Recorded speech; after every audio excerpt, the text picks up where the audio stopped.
The MiniMed 670G Medtronic company is a device that monitors blood sugar levels to below inject insulin dose necessary at all times.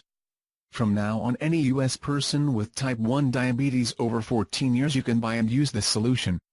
People affected by diabetes do not produce enough insulin, and to solve the problem must be constantly measuring their levels to then inject the doses needed, also manually according to the results of each measurement.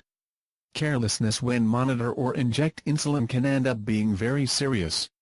With the MiniMed 670G, that monitoring is performed automatically every 5 minutes, and as indicated in the FDA, this allows to offer type 1 diabetics more freedom to live their lives without having to monitor constantly and manually glucose levels than administered insulin.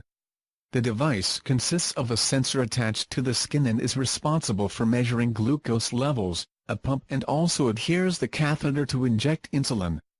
In the final test, the 123 participants did not report any serious adverse effect on those people. The product will be available in the spring of 2017, and may be an important step in making this disease can be effectively subrelevada easier for sufferers.